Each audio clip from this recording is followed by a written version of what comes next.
Yo, what's up, everyone, and welcome back to the Locked On 49ers Squad Show. I'm your host, Eric Triple E Engel. You may know me as the former producer for the Murph and Mac Morning Show on KMBR. And today on the Locked On 49ers Squad Show, we got to talk about some potentially positive injury news for the 49ers regarding George Kittle, a huge piece for their success next year.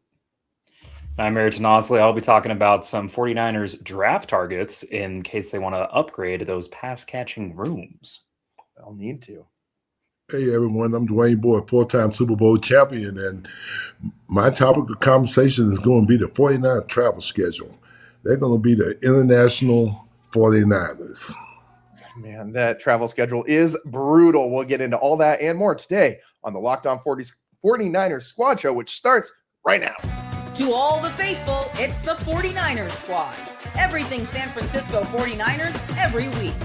Covering all the big hits and game-changing plays from Levi's Stadium. The way only the Locked On Podcast Network can. For those faithful to the Bay, the 49ers Squad Show starts now. Hey everyone, thank you so much for tuning in to another edition of the Locked On 49ers Squad Show. Appreciate all of you who are tuning in on the Locked On 49ers YouTube channel, or if you're listening on the Locked On 49ers podcast feed, we appreciate you as well. Make sure you are subscribed if you aren't already. And today's episode is brought to you by FanDuel. Use your profit boost on an NBA future and get entered for your chance to win a trip to the NBA Finals. Play your game with FanDuel, the official sports betting partner of the NBA. But we're talking NFL today on the Locked On 49ers Squad Show, as we always do. But a lot of things to get through today. I want to start with the George Kittle news. I want to start with a positive. So we're going to go to Nick Wagner of ESPN, who reported today that, George Kittle might actually be a little bit ahead of schedule on what you would assume his time frame would be in returning from that Achilles injury, which is very good to hear. Apparently, according to Kittle's doctor, he tore the tendon a little bit higher up in the leg as opposed to lower in the leg. And so apparently that leads to a quicker recovery time, a little bit of an easier surgery. His doctor also said that it was a pretty clean tear. There wasn't a lot of complications in there. So all that is good news. And George Kittle himself kind of joked and ribbed when he was cleaning out his locker and they were doing the final media days of the 2025 season for the 49ers. Kittle kind of joked and said, I'm ready to be back for week 1 next year. And while that might be a stretch, it does look like Kittle, if things keep going as they are, might be back a little sooner than expected. So, Ayrton, how does that change how you look at next season for the 49ers and their offensive makeup? Yeah, I think with a lot of these Achilles injuries, we're seeing examples of it taking some time. You look at Kirk Cousins as an example. He got his Achilles surgery the next season, a little not quite up to speed, where there's that extended recovery time. But from all of these notes, it gives you way more confidence that he's going to be in a good place where he won't necessarily need that 1 year to kind of get back up to speed. And then that following year is when he's back to his full self. So this makes the concerns about, the tight end room, the pass catching room overall, I feel a little bit less concerned, obviously still wants more help, but the standard being the baseline confidence level is got to be higher after reading this. Yeah. And Dwayne, if you're sitting there thinking George Kittle, which Nick Wagner reports in this article that he could be back by week 5, maybe even a little bit sooner than that. I mean, if you're hearing that, does that change how you feel about maybe some of the 49ers needs this offseason? Is that, we saw this team last year, able to do some things with Jake Tonjes and kind of get by without Kittle. But you look at some of their other numbers, like their yards per carry average with George Kittle versus their yards per carry average without George Kittle. You're talking about a team that went from top 10 with Kittle in there to, one of the worst 3 or 4 running teams in the NFL. Do you think that, those 4 or 5 weeks might be enough for the 49ers to keep shopping for, a solid backup or borderline replacement for those first, that first month of the season? Well, those first games are real important, I think. And you got to look at it like this. George Kittle, we know what type player he is, okay? He's a tough guy. His mentality is, hey, I'm gonna help the team all I can. But the thing that George Kittle's got to do is realize that, hey, those Achilles aren't something that you play with, all right? And the 49ers got to look, too, that, hey, 5 games in the beginning of the season is a very important part of the season. So I would probably say they should look for some help at tight end in free agency or in a later round in the drafts so that they will have kind of a somebody to fall back on, a safety valve. I really do. Yeah, and we saw what the 49ers offense looked like with Luke Farrell in last year. I don't think that inspired too much confidence, but there are a ton of names that I've been seeing floated out there that the 49ers could target, maybe some veterans in free agency as well. Ayrton, if you had to identify a couple targets for the 49ers to maybe go and acquire to replace George Kittle for that first month of the season, who would you be looking out for?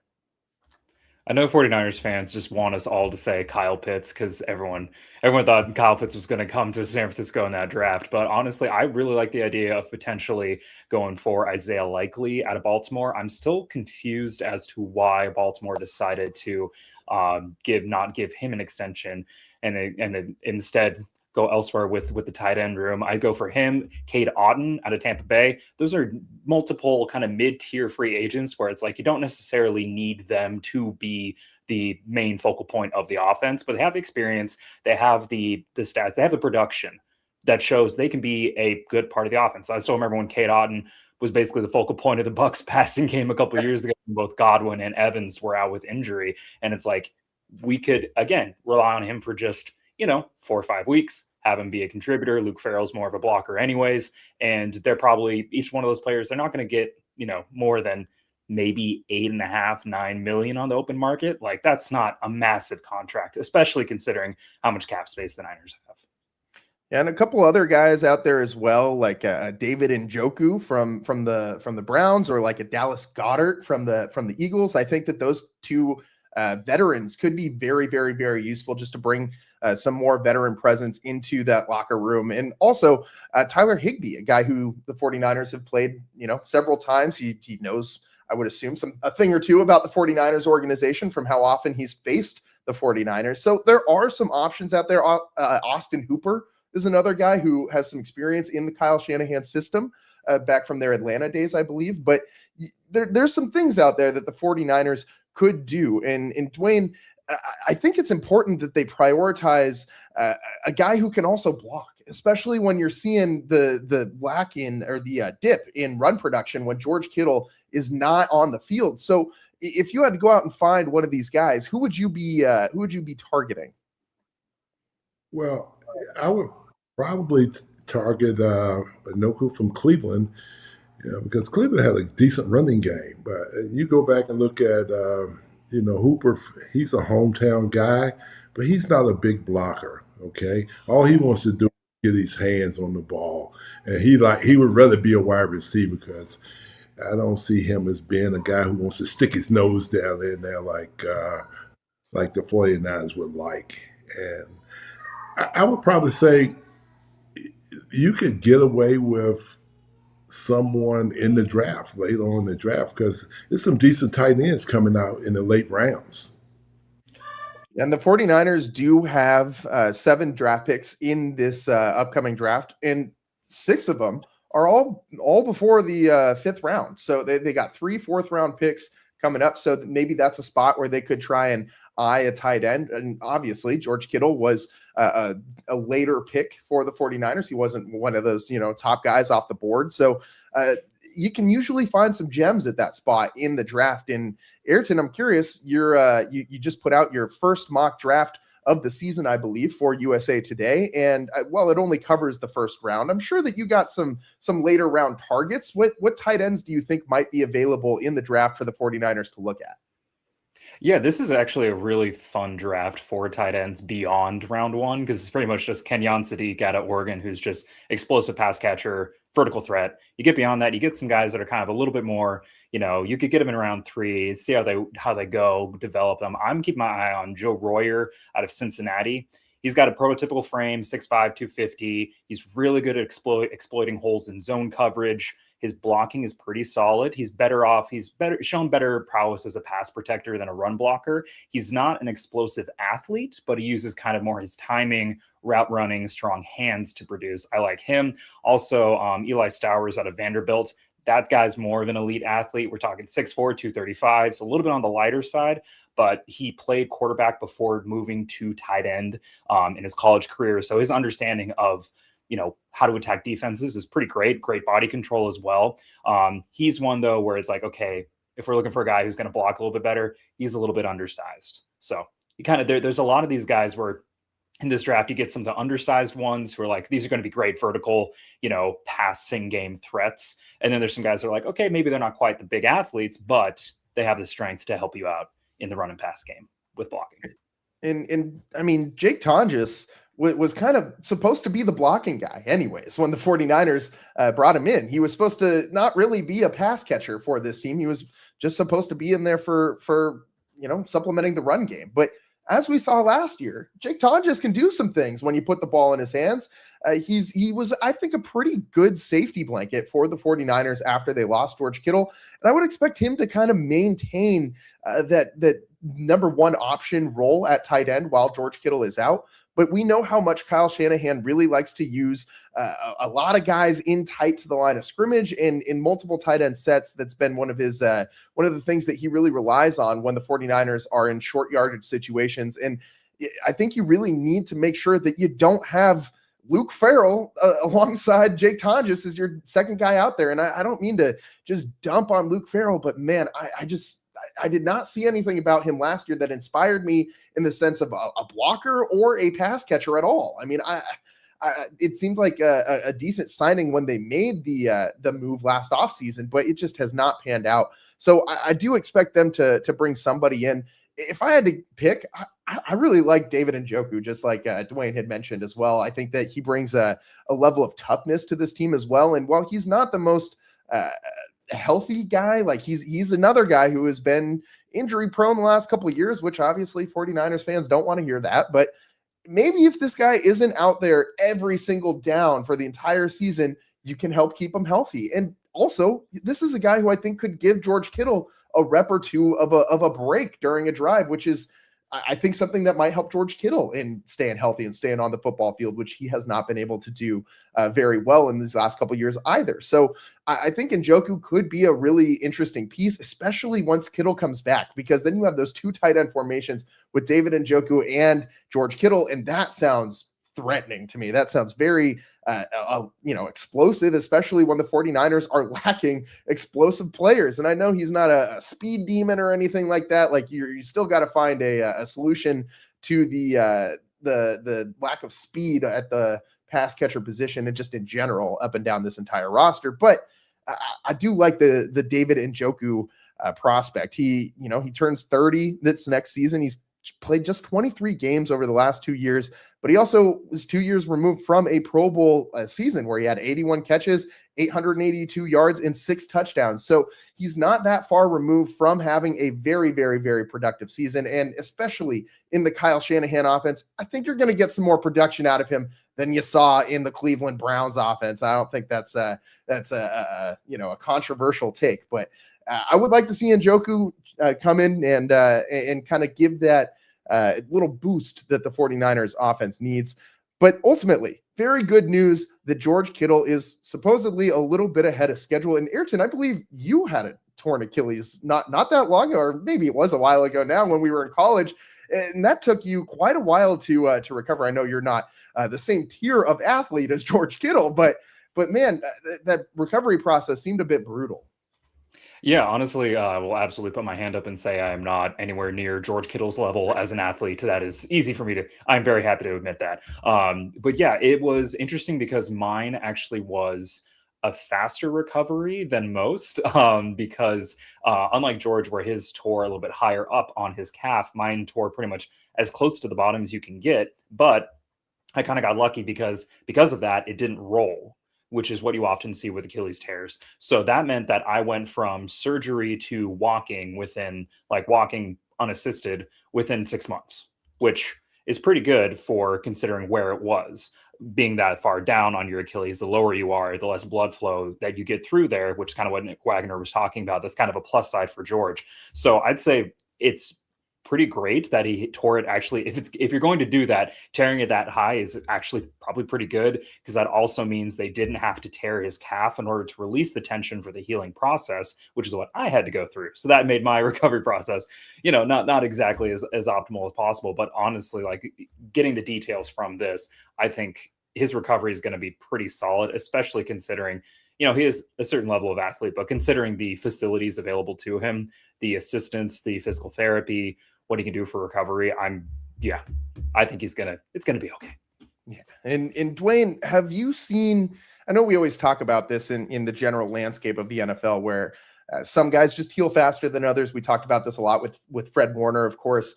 Did you see anybody in your era that was, that you played with, that just seemed like they had that Wolverine healing ability, where they would have some kind of injury and then just all that would, be multi-month long injury or potentially season ending injury for some guys, where other guys just kind of were able to deal with it and get back sooner? I mean, who did you see that kind of fit that bill during your years with the 49ers?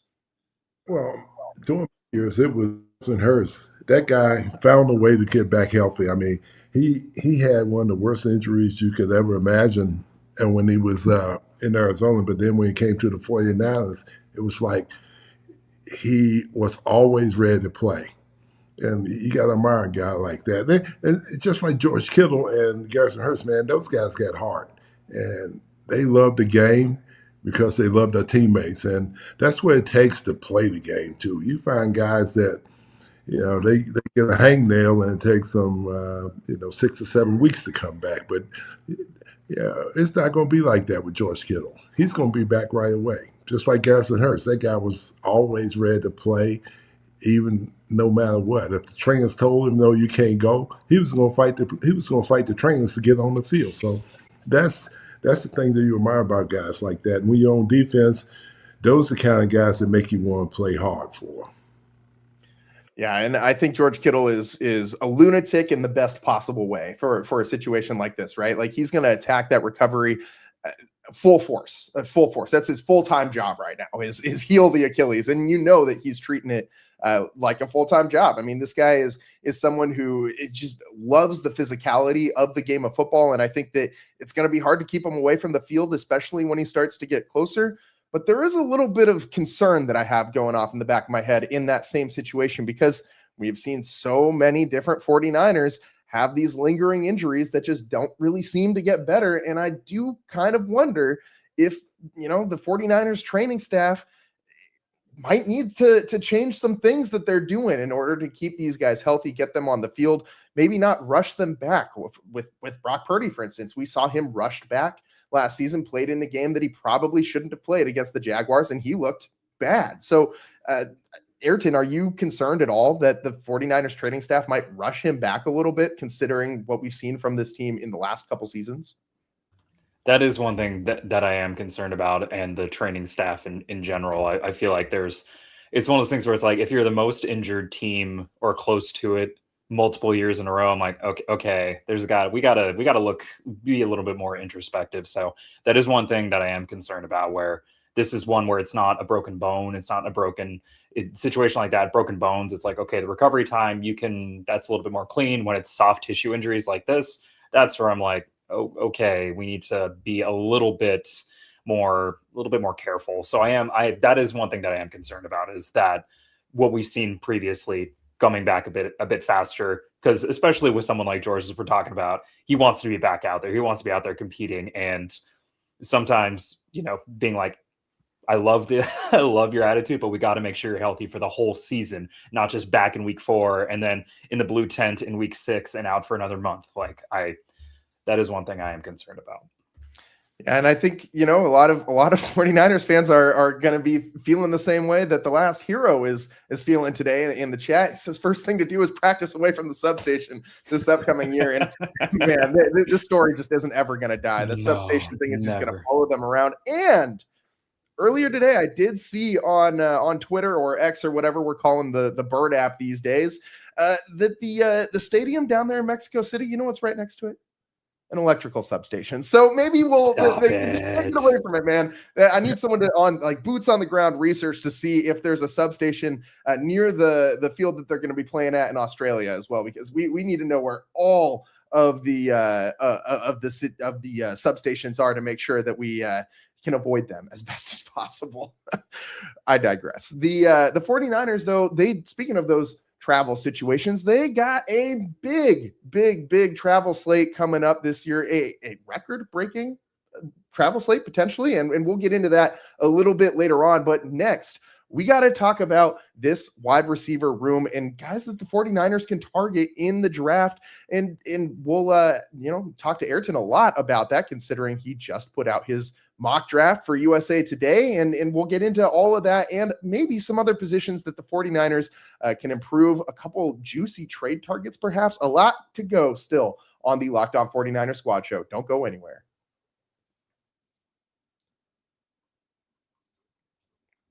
Today's show is brought to you by TurboTax. Tax season doesn't have to take over your life. This year, TurboTax is making it easier than ever to just hand things off and move on with your day. How great is that? With TurboTax Full Service, you can have your taxes done for you by a trusted local expert, start to finish, without the stress or guesswork. Instead of spending hours trying to figure out forms, you can meet with a local TurboTax expert in person or connect online, making it so easy to access all of the support that you need during this tax season. They handle everything from W-2s to self-employed forms and work to get you every single deduction possible, get you that maximum refund that you can get. And you can upload your documents, go about your day, and get updates right in the TurboTax app. It's a huge time saver and gives real peace of mind knowing an expert is handling it. For a limited time, you can have your taxes done by a local TurboTax expert for just $150 all in. If a TurboTax expert didn't file for you last year, just file by February 28th. Take taxes off your plate and get back to your life. Visit turbotax.com/local to book your appointment today.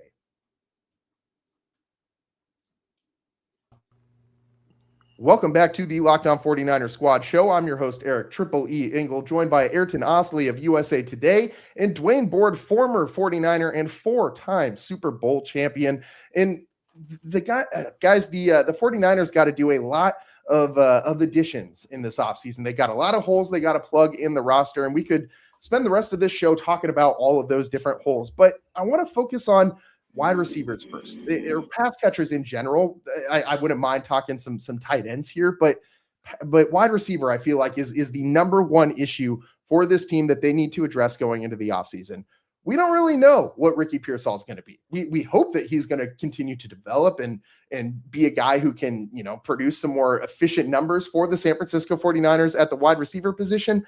But man, was it bad last year. But the 49ers just could not get anything going through the air in a lot of games. And they really struggled to find anything outside of Christian McCaffrey and George Kittle. So Ayrton, I'm looking at your mock draft and I'm seeing a 49er or a wide receiver coming off the board for the 49ers in your first edition of the mock draft. So why don't you get into it? Who do you think they are going to select and why?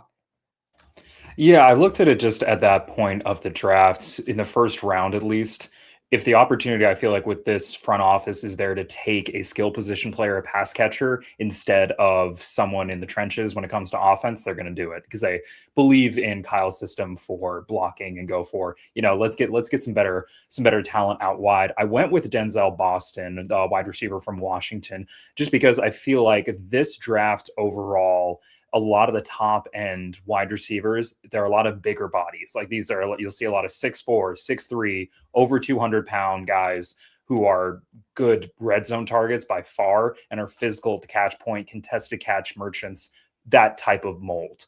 Unfortunately, in my mock draft, a pick before them, I had the Buffalo Bills taking Casey Concepcion out of Texas A&M, who is, of the folks going and probably going to go in the first round at the wide receiver position, he's kind of the exception where he is a dynamic open field guy. But even if he was available compared to Boston, I think the 49ers would still rather have Boston just because Concepcion, I feel like the 49ers prefer wide receivers, young wide receivers that come in to have a good track record of not dropping the ball.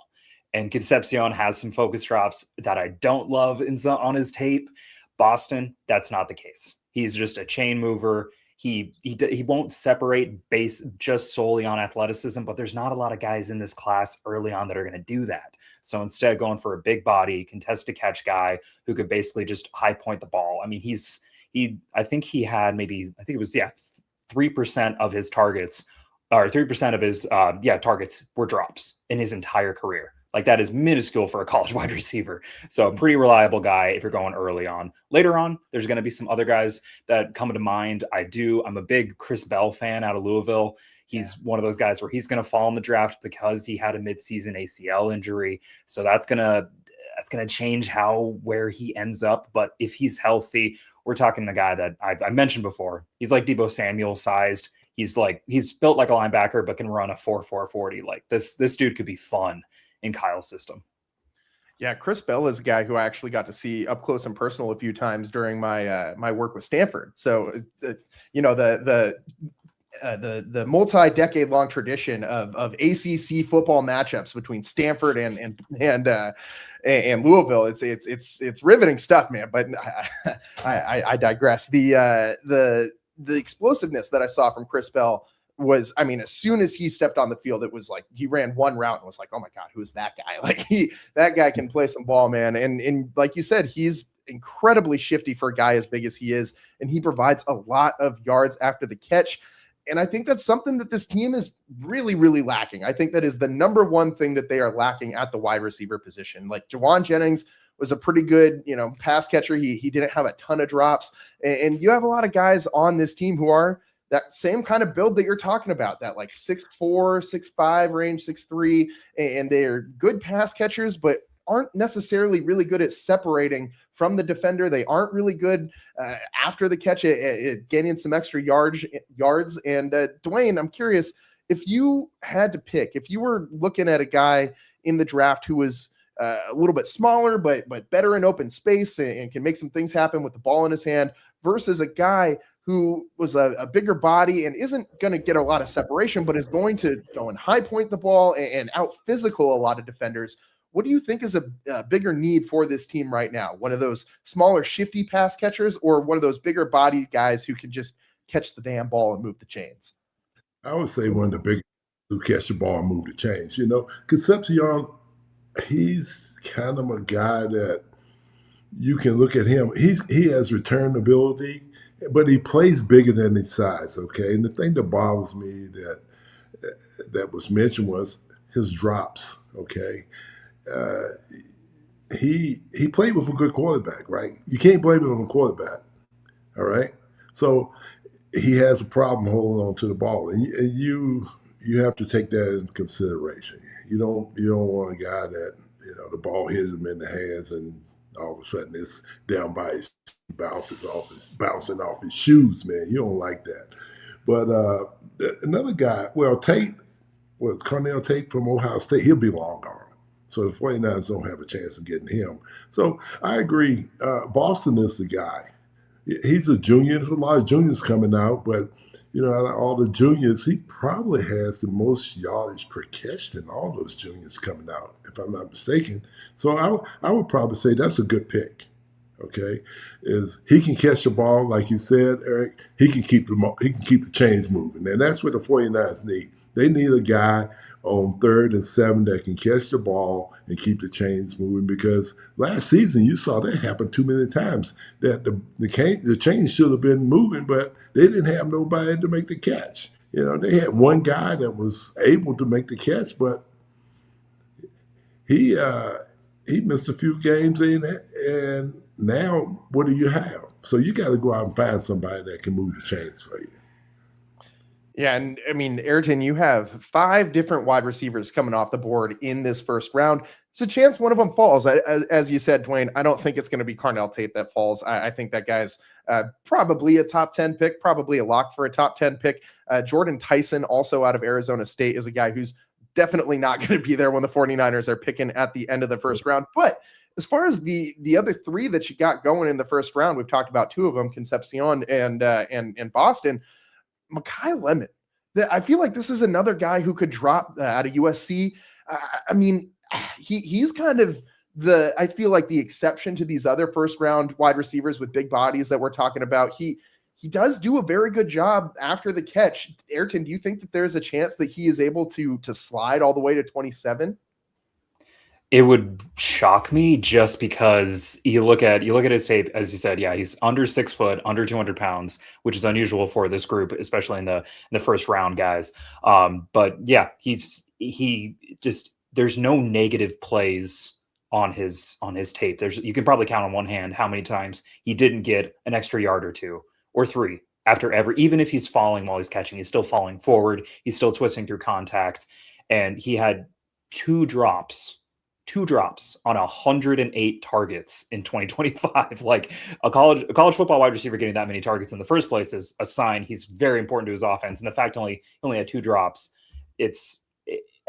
I think enough teams are waking up to the fact that just because he's not going to test well when he's at the combine, like he's not going to run a super fast 40, he's not going to clock in an amazing vertical or amazing broad jump, just because that you put on the tape, he reminds me a lot of Emeka Egbuka in the last class, where he's not, elite athletically, but you look at him, it's like he just is dependable in the slot. He gets yards every single time. So I would be surprised if he was still there at 27.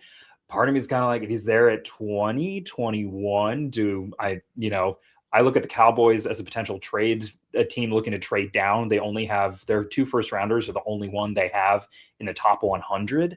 Could it be something where, hey, if Lemon's available at 20, Niners move up, get him? I could see that. Yeah, and I think that there are going to be some opportunities for the 49ers to move up, but this is not a year where, I feel like in years past, they have had so many draft picks to play with, and they still do have 7 this year, but it's not the, 10 that they had last season or the year before. They did get a bunch of compensation picks for guys leaving and coaches leaving, but I do think that it would take a lot for them to trade up in this draft. But it doesn't help, man, that the team drafting right before them at 26, the Buffalo freaking Bills, also probably a lock to draft a wide receiver in this first round, especially with their shift to Joe Brady as their head coach and their commitment to Josh Allen and trying to build up that offense around him. I think the obvious number one issue with that team last year was the lack of talent at the wideout position. Are you going to have to leapfrog the Bills to get one of these wide receivers? If another team goes in and drafts a wide receiver before the Bills, and you have the potential of all 5 of these guys coming off the board before the 49ers pick at 27, Dwayne, would you want the 49ers to jump ahead of the Bills and try to snag whichever one of these 5 is still left? Well, that's a tough call. That's one thing that Bill Walsh always did, right? He always had a great feel for what other teams wanted in the draft, and he would jump ahead of them. And that's the thing that you don't really see the 49ers do. They don't have that inside scoop like Coach Walsh used to have. He always knew what other teams was going to do in the draft, and he was always a step ahead of it. If he had to go 2 steps ahead of somebody to get somebody, he would work a deal. I remember one time, he was working a deal with Al Davis, okay? And he was trying to get Al Davis' draft pick. And so Bill had Al Davis on the phone, and then he had, I can't remember the general manager for Kansas City on the other line. And Bill went to Al Davis and said, hey, I got Kansas City on the phone. What are you going to do? Hey, what did Al do? He took Bill's bait. Bill wouldn't even go. Bill had him on the phone. They was just talking about playing tennis. They weren't talking about trading up in the draft. So that's the kind of movement you have to do in the draft. You got to be a snake in the draft. So you got to know what the other team wants in order to get what you want. So, and you don't see that in today's wheeling and dealing. Yeah, I think the 49ers are going to be in a little bit of a hot water situation, because I feel like after these 5, it's a little bit of a drop off, right? And Ayrton, I'm wondering if you feel the same way, or if you think that there's a guy, maybe if all of these 5 receivers that we've discussed so far are gone at 27, do you think they should reach down or maybe trade back? Or what do you think they should do at that spot if all 5 of these guys are gone? If they're gone, I'd say look towards maybe a team that wants to drop back into the first round, kind of like the Giants did last year to get a quarterback. So if you want to maybe drop back in for a team looking to get Ty Simpson, secure that 5th-year option, I definitely support that. There's a lot of guys. This is a pretty good wide receiver class overall, better than we expected by far coming into the 2025 season. I'd say if we want to, the 2 Indiana guys, Omar Cooper Jr. I love Elijah Surratt just because basketball background, and he has one of the best nicknames. They call him Waffle House because he's always open. That is awesome for me. I love that. So either one of those Indiana guys I like. Also, Chris Brazel II out of Tennessee. He's tall, 6'5", 200 pounds. So he's not necessarily as physical, but that elite height as well as very, very good burst. There's going to be options where if you look at the board and you're like, you know what, those top 5 guys aren't here. Let's see what's available on defense, see what's available on offensive line, maybe.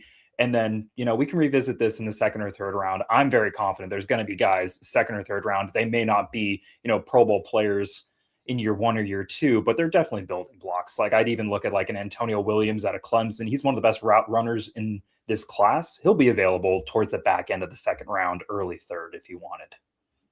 And my last question on this topic is, Daniel Jeremiah's mock draft came out as well, one that most of the country seems to want to look at when they should really be looking at Ayrton Ostley's on USA Today. But Daniel Jeremiah has the 49ers taking Texas Tech defensive tackle Lee Hunter as the 27th pick overall, which is interesting to me because the 49ers already got 2 guys last year in the draft at that same position who played really well. And then Mykal Williams, who's kind of this hybrid D tackle, D end.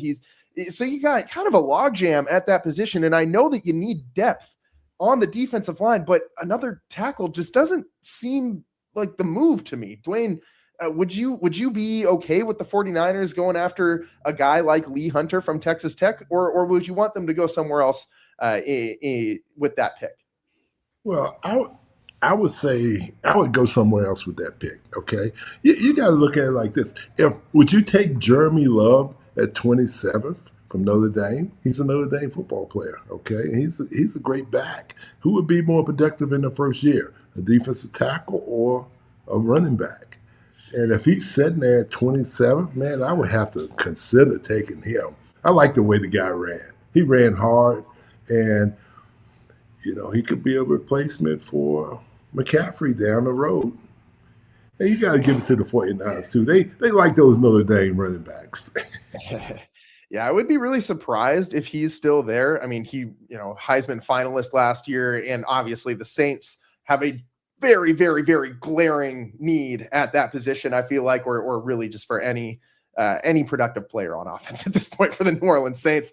I think him going at 8 where Ayrton actually has him slotted in, I'm looking at it now on his mock draft. I think that's probably the landing spot for Jeremiah Love, but you never know. A lot of teams are scared away from running backs, especially in the top 10. I know Ashton Genty went early last year to the Raiders, but it's not super common that we see any of these running backs go early. So, I mean, if Jeremiah Love is sitting there at 27, I think you absolutely consider that with the dual threat, two-headed monster you would be able to form at running back there with McCaffrey and Love. And I mean, I think that you obviously need a guy to be able to spell McCaffrey at this point going into next season. That's going to be really, really, really critical because the 49ers, I mean, you can't give the guy 500 touches 2 years in a row. You just can't do that. So the 49ers definitely need to have a contingency plan for Christian McCaffrey at running back. But I don't know about the whole D tackle thing. And I feel like if Dwayne freaking Board is sitting here telling you don't need another D tackle, and I don't think I've ever heard Dwayne say,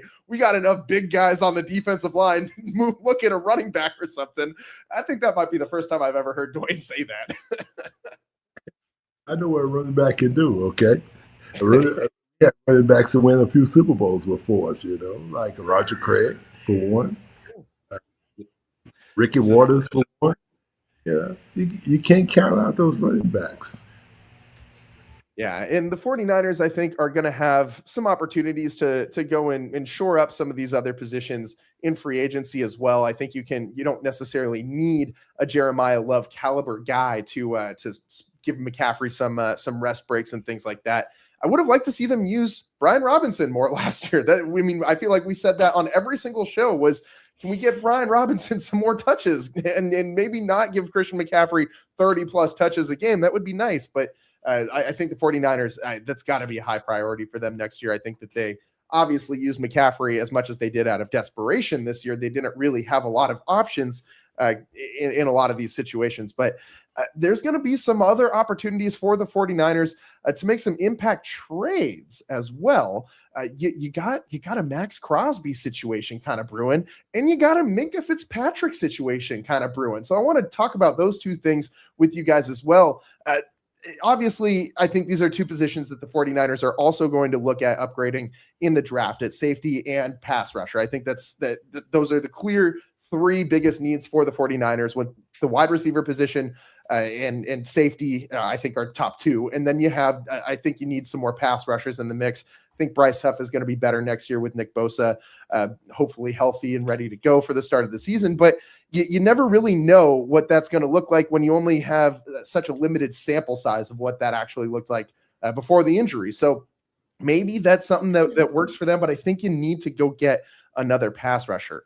Would you guys, first of all, did you guys see the Max Crosby thing? He was posting to his Instagram of him singing a song about buying a house in Oakland, and it could be interpreted a couple different ways, right? Like it could just be Max Crosby at 6 a.m. reminiscing on a good time in his life and missing living in the Bay, and he obviously was a big fan of Oakland while he was here. He was not shy about talking about how much Oakland meant to him while he was a Raider, an Oakland Raider specifically. And I don't know, do you think the price would be too steep, Ayrton, for a Max Crosby, or do you think this is something that the 49ers might actually kick around, considering, the prospect of Max Crosby on one end and Nick Bosa on the other end, with Mikael Williams and Alfred Collins and CJ West all in the mix? That all of a sudden becomes a pretty scary defensive line.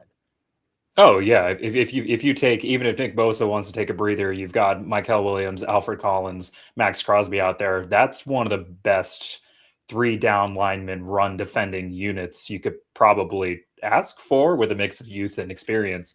I think the price would depend on what the price is. Granted, the Niners, this front office has shown a willingness to go big for a trade target. Look no further than Christian McCaffrey. So the willingness, I think, is there to explore this, and they'd be doing the franchise, I think, a disservice by not at least exploring it to see what it would cost. Now, if it costs a first plus something more, looking at this year's first round pick, I'm like, okay, in this draft, I wouldn't necessarily hate it. If it was a first this year and a future third, or one of the compensatory picks that the Niners received for this draft, I'm like, okay, I think that's all right, considering the amount of cap space the 49ers have. And there's a bunch of stuff, machinations behind the scenes they can do as well to, convert some of the salaries for Trent Williams, Brock Purdy, to kind of open up Nick Bosa as well, to open up some more cap space to make this possible, is definitely doable. Financial gears can be moved around for this to work. And I think as well, back to, I just pulled this up to double check myself, but back in 2023, that off season, Kyle Shanahan apologized to Max Crosby for how he had kind of worked with Crosby in the interview process during the draft where Crosby came out, because there were just a bunch of off-field questions about Max Crosby, kind of character concerns. And Shanahan came out and said that we were kind of jerks to him, and we owe him an apology, because he's turned into one of the best edge rushers in the league. And so I think about that, and I think about how, kind of honest and kind of introspective Shanahan was talking about that 2 years ago. And now it's like, this guy could be available. Maybe, do right by him, make right on your oversight back in that draft. Yeah, and Crosby obviously still has the level of production you would seek. I'm seeing in the chat right now that someone's saying that you got to go get a number 1 pass rusher, not just someone to complement Nick Bosa. And I completely agree with that. I think that if you're going to make a move, it's a move that you would make with, the next couple seasons in mind, not just a 1-year rental, not like a Chase Young situation where he's supplementing Nick Bosa. I completely agree that you should be looking for a guy, if you're going to move some draft capital, that is going to stick around and make a huge impact, not just this season, but in 2027 and potentially beyond. And I think Max Crosby absolutely fits that bill. I mean, this is a guy who had 10 sacks last season, which, by the way, for those counting at home, the 49ers had 20 as a team. So if you can bring in one guy that would, had at least, had half of what the 49ers total production was at the pass rusher position, I think that you have a hard time moving on from that. I don't know that there's any, 2 guys that you can draft this year that are going to give you that level of production combined. I don't know that you can have that when you're comparing them to a guy like Max Crosby. And so, Dwayne, I'm curious what you think would be kind of the limit for the 49ers here if they were to pursue a trade for Crosby. Would you give up a first and a second, or would you maybe say that's a little bit too rich? I think it's too rich. You can go back and look at Trey Hendrickson. Okay, we kind of overlooked him. He's a great rusher, so he could be a guy that you wouldn't have to do anything, save the draft capital and go out and just sign him, because he's going to be on the market. And I can't see the Raiders getting rid of Max Crosby. I don't see it. If they do, well, would you throw Daniel Jones out there, the quarterback, and a first round pick? No, because they're going to take it. The Raiders already, it's pretty much etched in stone who they're taking. They're taking the quarterback from Indiana, and so that's not going to work. So I would look at Trey Hendrickson.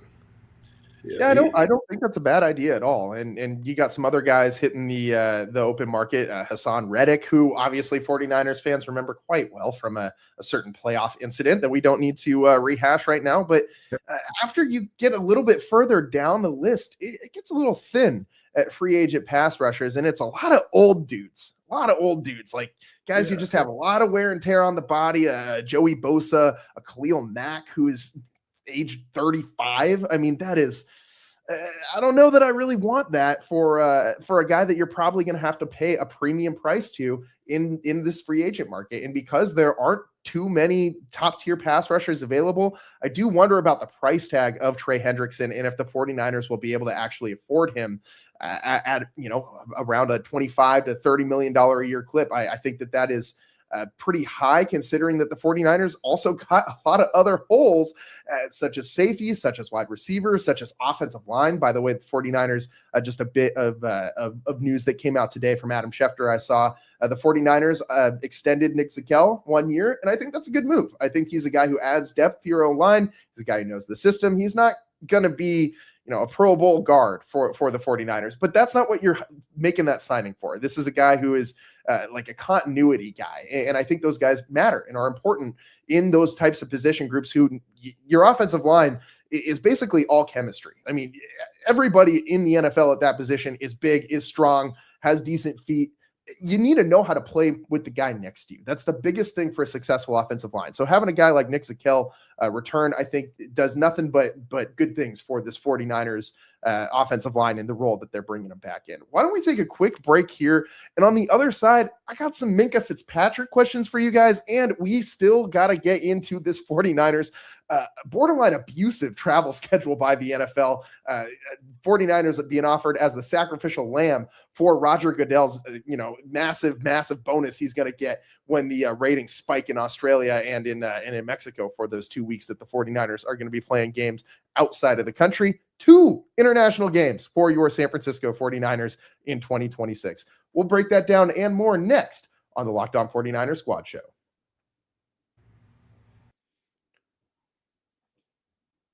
Today's show is brought to you by FanDuel. Ever wanted to experience the NBA Finals live and in person? FanDuel is giving you the chance to turn that dream into a reality with their NBA sweepstakes. Here's how it works. Use your profit boost on any NBA future, and you'll automatically be entered for a shot to win an NBA Finals trip for 2. That's right. Flights, tickets, the whole shebang. If you're already looking at the board and thinking about which team can make a deep run, this is the perfect time to lock that pick in. I love futures this time of year, whether it's picking a team to win the championship or grab a conference title. It adds that extra layer of excitement to every game down the stretch, maybe an MVP pick. There's a lot you can do here. And now, not only can your pick cash, but it could also send you to the NBA Finals. Visit FanDuel.com to get started. Use your profit boost on an NBA future and get entered for your chance to win a trip to the NBA Finals. Play your game with FanDuel, the official sports betting partner of the NBA.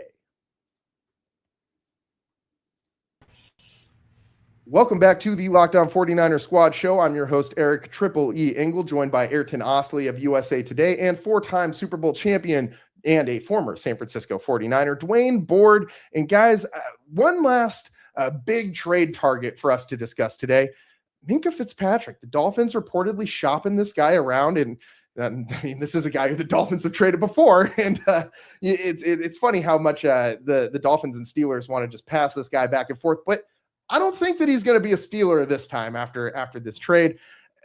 I think that the 49ers should be given this some consideration. I honestly would rather them go out and trade for a guy like Minkah Fitzpatrick than a guy like Max Crosby. I would rather them try to maybe build through the draft with some of these young pass rushers that might be available. But I think the safety position, I know there's some good guys in the draft that they can target. But man, Minkah Fitzpatrick would be a guy that would instantly provide veteran leadership to the back end of the secondary, which, oh my God, do they need that in such a big way. And I think that he brings a level of assurance to that position group that it just doesn't have right now. He's a sure tackler. He's good in coverage over the top. I don't know. I think the fit would be really, really good. Dwayne, what do you think about the possibility of the 49ers going out and getting a Minkah Fitzpatrick? Well, what kind of gets me is he was traded to the Steelers, and then the Steelers traded him back to Miami, and it Steelers, that defense was a little shaky at safety a lot of times. But last year, he only had one interception where he had like 70 tackles or something. And he still has a little bit left in the tank, and the thing that you would be bringing him in for would be leadership, okay? Because he will help bring on those young safeties that the 49ers have on the roster right now. But again, in the draft, if you traded for him, you would still go out and draft one in the later rounds. It's going to be some guys out there that can play safety that's going to fall to the second or third or maybe fourth round, and that's a good round to take a safety in. So, and then you have to look at Fitzpatrick's. How much is he making? How much will that affect the 49ers cap? Yeah, I mean, there's definitely cap questions that would need answering, but as we kind of discussed earlier, you can play musical chairs to manipulate that number in a lot of ways. I still truly do not fully understand the NFL cap and how guys it seems like you can just make money appear when you want it to. And it's really interesting. Like, saw that the Chiefs freed up like $30 million by restructuring Patrick Mahomes' contract this week. That's insane that you can just, move some things around and all of a sudden you're able to go sign like a Pro Bowl caliber player, like the best player in free agency with some maneuvering. That's always been some interesting things to me. Ayrton, what do you think would be like the absolute ceiling for what the 49ers would give up for Minkah Fitzpatrick? And would you consider moving to Mac Jones maybe? I mean, there's also reports that Miami might want to move on from Tua. Do you think they would bite at a Mac Jones and like a late round pick offer for a Minkah Fitzpatrick who's, he's an 8-year veteran. He's got a lot of wear and tear on that body. He's coming off, as Dwayne said, kind of a down year in Miami, but I think he's still got some stuff left in the tank. And I think he's definitely better than what the 49ers got going at their safety position right now. So what do you think would be kind of the limit for the 49ers in any trade possibilities for Minkah Fitzpatrick? I think given it would depend as well on how much Miami is willing to take on of his contract, of what's left. Because if it's something where it's like, hey, we want you to pay the rest of his contract, I'm offering like a late round fourth at best. You're not getting Mac Jones. You're not getting anything else. If you want us to take on his entire salary, no, thank you. This is the best you can get. If Miami's more like, we'll take on the majority of his salary, majority of his cap number, work it out, convert some of it to a base salary, convert some of it to a signing bonus, which won't count against the cap, comes out of what the ownership group is willing to pay for, which is why some teams can get away with it a little bit more than others because their ownerships are willing to pay extra. So if they're willing to kind of move around some of what the money is doing, maybe the 3rd round pick, 92 overall, maybe. But I like what Dwayne was talking about with getting him to kind of pair with a young guy. If it's something where it's like, okay, we'll take on a decent amount of his money, flip you a late 4th round pick, one of the compensatory picks, and then still go out in that 3rd round, in that 4th round, get a guy like Genesis Smith out of Arizona, who's a really good like center fielder, free safety, take him under his wing. One thing I do appreciate is Minkah Fitzpatrick's been in the league for a while, but he's still 29 years old. He doesn't turn 30 until this November. So this is a guy, he's not as old as you would think, considering how long he's been in the NFL. So like he's definitely got more. Right? Yeah, exactly. So I think 2018, he was a 1st round pick in 2018. What a time. So I think if you wanted to do what Dwayne's talking about and like, hey, depending on how much cap space or how much you're willing to pay of his contract, okay, we'll figure out, a day 2 pick, a later day 2 pick, and then still, as Dwayne's saying, like get a young guy who can kind of learn under him, learn more about, playing more of the free safety role. Because we have some decent strong safety types on the team. So it's like, okay, let's get somebody who's more, cover 1, cover 3, deep safety kind of guy. Yeah, they just don't have that guy over the top that can be that safety valve. And that's one of the biggest things that this team really, really needs right now. A guy who can shore up the back end of that defense and limit explosive plays, not over pursue when running backs are just, getting wide open cutback lanes that you could drive a semi-truck through. That's not what you want to see. And I think Minkah Fitzpatrick could solve some of those issues. $19 million cap hit in 2026. That's pretty steep. So I do agree with you that you would need something to take on some of that stuff, because if you're pursuing a pass rusher in free agency, if you take on this contract, if you want to go outside and wide receiver, you can't do all of those things with the salary cap constrictions. So I think you do need to figure something out at the safety position. I don't think it needs to be a Minkah Fitzpatrick, but man, I do really think that he could really help this team provide a veteran presence and shore up the back end of that defense. Let's take one last quick break here. On the other side, we got to get into this 49ers travel schedule. We've been talking about it all day. Let's get into it next here on the Locked On 49ers Squad Show.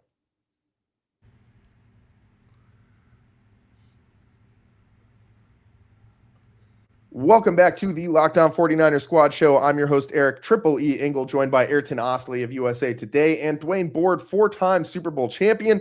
And guys, this travel schedule, man, it just feels abusive at this point. The 49ers are going to go to Australia in week 1, the furthest international game away from a team's home stadium that has ever been played in the NFL. And I mean, really, you can't get much further than Australia. It's basically the other side of the planet. And then you're going to make them go down to Mexico City, and you're going to take a home game away from them when they go down to Mexico City. At least the Australia game, they're the road team when they face the Rams. But man, this just feels I don't even have a word for it. It just that I can say on this show, but it feels like some BS to me. I do not like the 49ers are going to be traveling this much. And Dwayne, this is going to be a record, a travel record for a NFL team in a single season, 38,000 miles in an airplane, which was going to beat the LA Chargers record that they set just this last year in 2025 of 37,000 miles in an airplane throughout the season. Obviously, the 49ers are going to have some long road trips this year. They got to go all the way to New York and things like that too. So, I mean, West Coast teams always have a lot of travel. Dwayne, you experienced that firsthand. If you had to add a trip to Australia and a trip to Mexico City into your regular season travel schedule, how would that make you feel when you're in your playing days? In my playing days, I would ask two buys at a vacation, but man, that's a lot of miles. A lot of teams don't even, how many teams in the league, probably 10 teams in the league don't travel more than 38,000 miles within the United States. And now they're doing 2 trips. And and both of them are hard trips. It's not like Mexico City is close neither, okay? You're going to fly from one continent to the next. And somebody must have made the commissioner mad in those meetings, because why would he put the 49ers in a position like that? The players should, and the union, okay? The union should help protect them, because that's a what do you want to call not a real work environment you want to be in. That's a very abusive work environment. Now you traveling that many miles on, yeah, you can't let that happen. Yeah, and a nonstop flight from. I've seen some people kind of seemingly confused about how far away Mexico City is. This is not like you're going down to Tijuana. This is not a short trip. This is a 5-hour flight. This is basically the same as the 49ers going all the way to New York. Like this is not a short trip that just got dropped in their lap and is taking the place of a home game. This is basically an extra road game that the 49ers are going to have to play. I do expect the stadium down there to be very favorable for the 49ers, as it has been in the past, and that's all fine. But I mean, a 5-hour flight for this, for what's supposed to be a home game, on top of already going down to Australia, Ayrton, this just feels, unfair for the 49ers. And I mean, I know other teams got to travel, but this just seems very much so like the league is kind of just picking on the 49ers. Yeah. There's no two ways about it for me. It definitely feels like that. And part of me wonders if it's, seeing as 49ers have traditionally avoided being on Hard Knocks at all costs, because both John Lynch and Shanahan don't want that distraction around the franchise. I wonder if there's a little bit of something to do with that.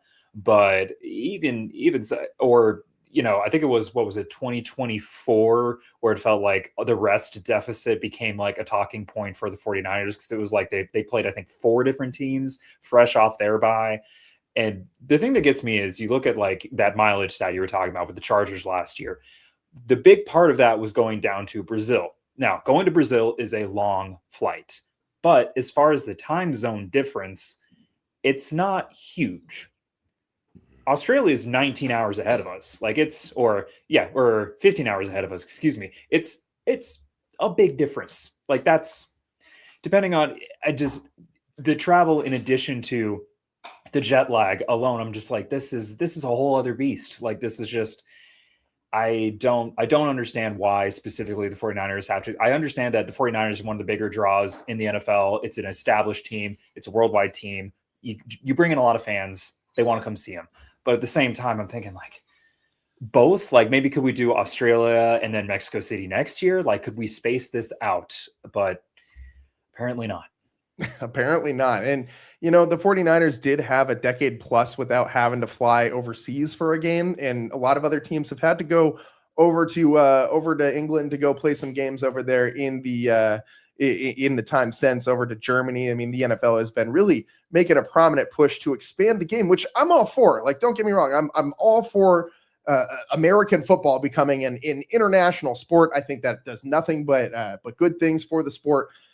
But does it really need to be the 49ers that are the sacrificial lamb for this, man? It just feels like not just the 49ers, but like Bay Area sports as a whole just get absolutely shafted by scheduling. I mean, the Warriors this year had just absolute dog water start to their season with scheduling. I mean, they had so many back-to-backs. I remember looking at the standings back in like December and seeing that the Warriors had played like 10 more games than most of the other teams in the Western Conference. And that made absolutely no sense to me how that scheduling works out. By far the most back-to-backs in the NBA this season. And for the 49ers, like you said, Ayrton, every year it feels like it's something. It's the 49ers getting 4 consecutive opponents that are fresh off of a bye week, or the 49ers just in the absolute worst situation in the playoffs this last year, where you're playing a team who has basically had an extra bye week, the Seattle Seahawks, while you yourself are on a short week of rest because the NFL just decides that they don't want to give the 49ers the Sunday slot, which, by the way, happened like 2 weeks in a row that the 49ers had to play on short weeks in the postseason. And it's just insane to me that this stuff kind of just keeps happening to the 49ers and Bay Area sports. it's frustrating, man. It's frustrating. And I don't really have much analysis other than that, but man, I just want, a even slate, a fair playing field. And I do not feel like this promotes that. Dwayne, I mean, you can speak to experience from, a grueling travel schedule, having been on a West Coast team for your entire NFL career. What's that like trying to get your body ready to go after you're coming off a 4+ hour flight and you don't really have a whole lot of time to get your body acclimated to the time zone you're in or to just, stretch your legs and get out of a plane. I mean, it's not like, 6'5" is easy to fit on an airplane. I mean, a lot of these guys are cramped. I mean, maybe Trent Williams can help out and bring the PJ over and throw a few guys in the private jet, but then, who do you bring and who are you making go fly with the rest of the team? That's not a great situation. But Dwayne, what's it like trying to get the body right when you do have one of these 4 or 5 hour long flights and you got to go play a game? It's because I remember playing in Buffalo on Monday night, and you fly away cross country, and you land, and the sun is coming up, and everybody is going to work, and it's like a whole new day, and you get back, and you got Tuesday off, and you're back at work on Wednesday, and it's like, man, it's hard to get your body in shape, and now you're going to be looking at these guys going to be coming on a 19-hour flight, and it's going to take them a while to get back to just the norm, okay? And what day will it be when they get back from the game? It might be Wednesday, who knows? But they said that they'll either play the game on Wednesday. So that means that they play on Wednesday, they probably get back on Saturday. So it's hard.